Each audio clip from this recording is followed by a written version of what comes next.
Hi friends, in this video we will see how to create a database. There are two ways to create database in SQL Server. One is graphically using SQL Server Management Studio and another one is using a query. So first we will see how to create a database graphically. Under Object Explorer window, go to Database section, right click on Database, click on New Database. So a dialog box will open up once we click on New Database. So we need to supply here database name. So I'm going to give as a test1. Click on OK.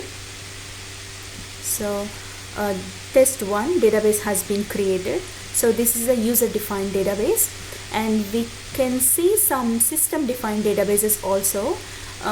Under databases there is a system database. Click on plus button.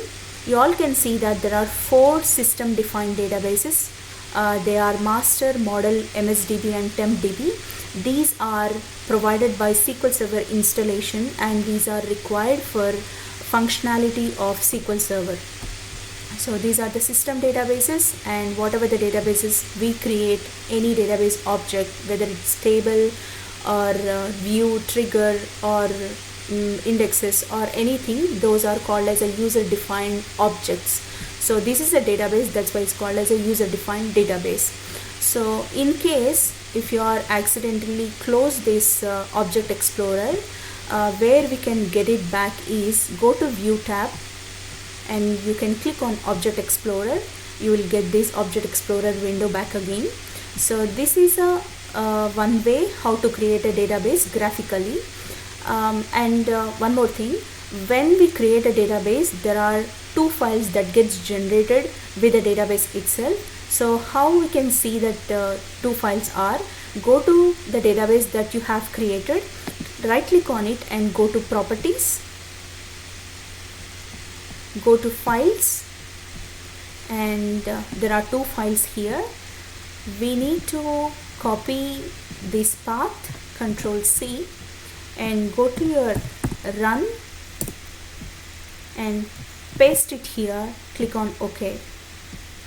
So you can see that test1 underscore log. Test1 file is a MDF file, which is a actual master data file, and test1 underscore log, this file is a transactional log file.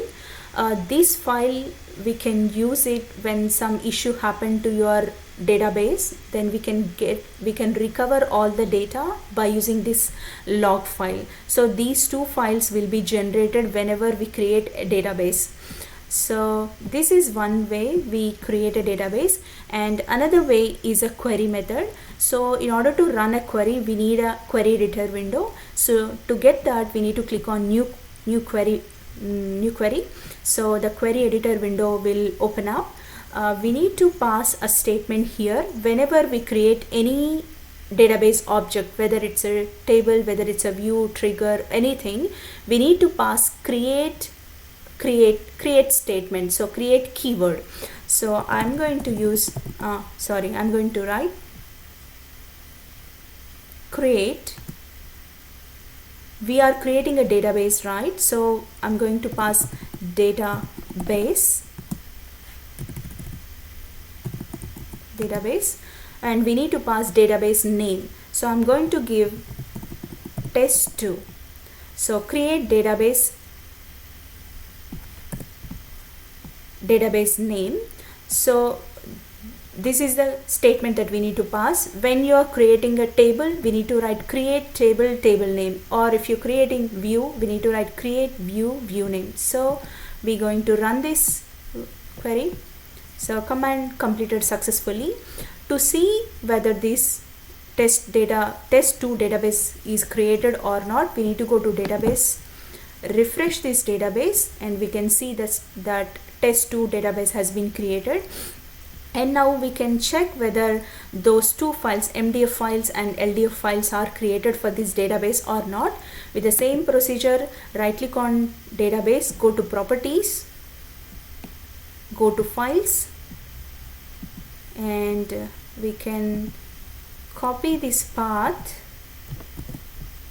and open your run window, paste it there, click on OK, and you can see here test2 and test2 underscore log. So this is MDF and this is log file.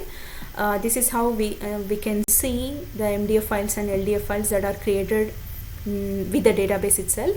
So these are the two ways how we can create a database in SQL Server.